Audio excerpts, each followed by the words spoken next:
नमस्कार काय तुझे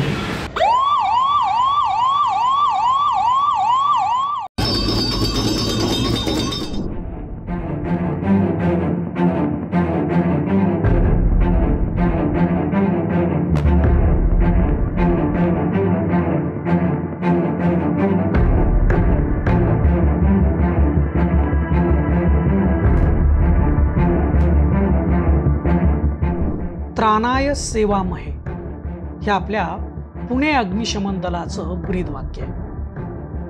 24/7 365 दिवस हा अग्निशमन दलाचा विभाग अलर्ट मोडवर असतो. जीवाची बाजी लावून आग विझवताना आणि मरणाच्या दारात अडकलेल्यांचे प्राण वाचवताना आपण अग्निशमन दलाचे जवान बघतो. हे अग्निशमन दल नेमकं काम कसं करतं, आगीच्या घटना कळल्यावर त्यांची प्रतिक्रिया काय असते, याविषयी फॉर द पीपल न्यूजनं केलेला हा स्पेशल रिपोर्ट.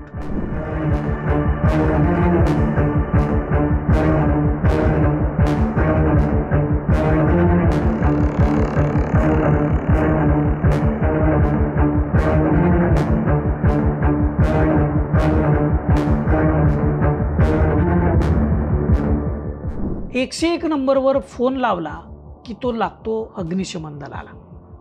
अग्निशमन दलातल्या कंट्रोल रूममधला फोन खणखणला की कुठंतरी आग लागल्याची वर्दी मिळते किंवा कुठं कोणी लिफ्टमध्ये अडचणीच्या ठिकाणी अडकल्याची माहिती मिळते. त्यानंतर लगेच दुसऱ्या मिनिटाला अग्निशमन दलाची गाडी घंटानाद करीत निघाल्याचं आपण पाहतो. अग्निशमन दलाचे जवान जीवाची बाजी लावून आग विझवताना आणि जीवन मरणाच्या मध्ये अडकलेल्यांचं प्राण वाचवताना आपण बघतो. या अग्निशमन दलाला वर्दी येतात म्हणजे नेमकं काय होतं, आलेले फोन सर्व खरेच असतात का, या अग्निशमन दलाचं काम नेमकं चालतं तरी कसं. ठीक आहे. पुणे महानगरपालिकेचा हे आमचा अग्निशमन दल विभाग आहे.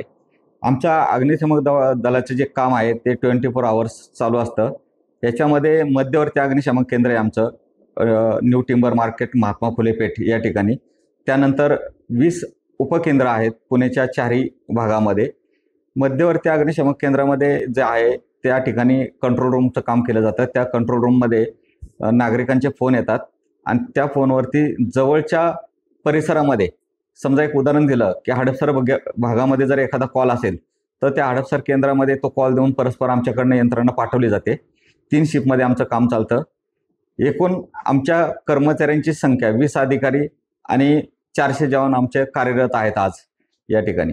ज्यावेळेस आमचं मध्यवर्ती अग्निशमन केंद्र या ठिकाणी मुख्यालय आहे, त्या ठिकाणी जे कंट्रोल रूम आहे, त्या कंट्रोल रूमवरती मध्ये ज्यावेळेस फोन येतो समोरच्या नागरिकाचा, की जर उदाहरण द्यायचं म्हटलं तर समजा बिबवेडी भागातनं जर कॉल आला आम्हाला की अशा अशा ठिकाणी अशी दुर्घटना घडलेली आहे, आपल्या मदतीची आवश्यकता आहे, त्यावेळेस आम्ही त्या संबंधित व्यक्तीचं नाव, मोबाईल नंबर, लँडलाईन नंबर घेतो आणि तुरंत फोन कट केल्यानंतर काही सेकंदात पुन्हा त्यांना फोन केला जातो आणि वर्दीची खात्री केली जाते.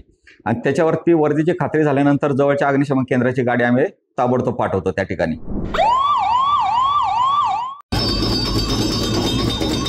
सध्या उन्हाळा सुरू आहे आणि या काळात आग लागण्याच्या घटना सर्रासपणे घडतात. उन्हाळ्यातच आगी का लागतात, अशा वेळी अग्निशमन दलाकडून कोणकोणत्या गोष्टींची काळजी घेतली जाते. उन्हाळ्यामध्ये उष्णतेचं तापमान वाढलं जातं आणि उष्णता वाढल्यामुळं अनेक ठिकाणी कॉल येण्याची दाट शक्यता असते. त्याच्यावरती पण बरेचसे आपण नियंत्रण आणण्यासाठी प्रयत्न करत असतो, आणलेले आहेत आत्तापर्यंत. तर आता परिस्थिती अशी आहे की उन्हाळ्यामध्ये जे कॉल येत आहेत तर ते ग्रामीण भागामध्ये किंवा ओपन एरियामध्ये जास्त आहे, की गवत वगैरे असतात, सुकलेलं गवत असेल किंवा सुकलेली धान्य असतात किंवा वनवा पेटतो. तर वनवा पेटतो तर आता एक आपल्या समोर जर डोळ्यासमोर एक घेतलं की कात्रज घाट आहे, त्या कात्रज घाटामधनं किंवा दिवे घाट असेल आपल्या जवळचा, ह्या घाटामधनं रस्त्याने जाताना सिगरेटचे थोताण टाकणं रस्त्याच्या कडेला किंवा काचेचे जुने तुकडे पडलेले असतात, त्या तुकड्यांच्या ह्याच्यावरती सूर्याची किरणं पडून सुद्धा आगी लागण्याची शक्यता असते.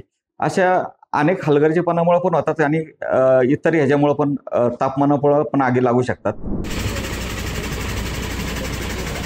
आगीचं नैसर्गिक कारण आपण समजू शकतो, परंतु अनेक आगी या मानवाच्या बेफिकीरपणामुळे लागतात। अशा वेळी आपण काय काळजी घ्यायला हवी हे आपल्याला समजायला हवं। ह्या घटना होऊ नये यासाठी नागरिकांनी उन्हाळ्यामध्ये सुद्धा स्वतःच्या घराचे असेल किंवा शेताचे असेल किंवा इतर काही ठिकाणचे असेल किंवा आता मॉल असतील किंवा हायराईज बिल्डिंग असतील, या ठिकाणी स्वतः त्यांच्याकडे जी यंत्रणा लावण्यात आलेली आहे ती यंत्रणा सुस्थितीत व चालू ठेवणं गरजेचं आहे।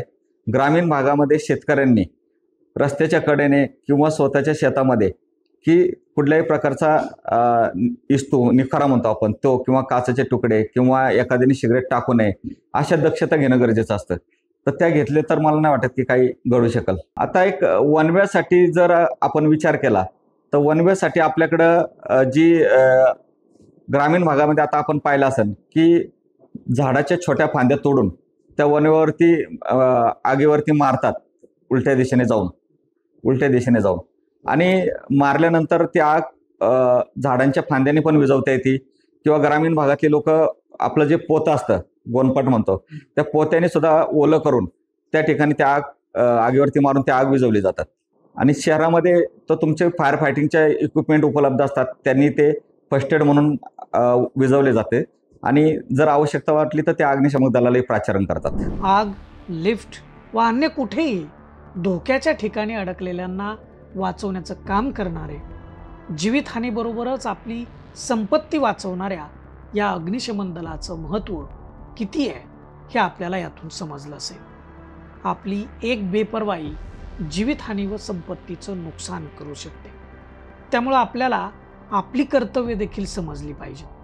अग्निशामक दलाचं जे मुख्यालय आमचं new timber market Mahatma Phule या ठिकाणी, त्या ठिकाणी आमचा कंट्रोल रूम आहे। त्या कंट्रोल रूममध्ये जर आपण 101 वरती फोन केला तर तो फोन त्या कंट्रोल रूममध्ये येतो। त्या ठिकाणी आल्यानंतर घाबरून न जाता तुमचं नाव, पत्ता सांगताना जवळच्या खुणेसहित किंवा कोणत्या फ्लोअरला कशामध्ये आग लागलेली आहे, कशाला आग लागलेली आहे याच्यासहित जर माहिती व्यवस्थित दिल्यानंतर तो फोन कट केला जातो आणि पुन्हा तुम्हाला काही सेकंदात पुन्हा तुम्हाला कॉल दिला जातो। त्यावेळेस वर्दीची खात्री केली जाते आणि ती खात्री केल्यानंतर आमची ताबडतोब गाडी त्या ठिकाणी रवाना केली जाते। पण पत्ता देताना जर तुम्ही पुणे-सातारा रोड जर दिला, पुणे-सातारा road पुणे-सातारा road Padmavati D mart जवळ अशा इमारतीमध्ये अशा फ्लोअरला आग लागलेली आहे अशी जर तुम्ही जवळच्या खुणेसहित माहिती दिली तर अग्निशामक दलाच्या जवानांना लवकरात लवकर पोहोचणं शक्य होतं। तुम्हाला अग्निशमन दलाचा हा विषय, हा व्हिडिओ कसा वाटला ते या व्हिडिओच्या खालील कमेंट बॉक्समध्ये आम्हाला जरूर कळवा आणि आमचे नवनवीन व्हिडिओ पाहण्यासाठी फॉर द पीपल न्यूज चॅनलला सबस्क्राईब करा, लाईक व फॉलो करा। धन्यवाद।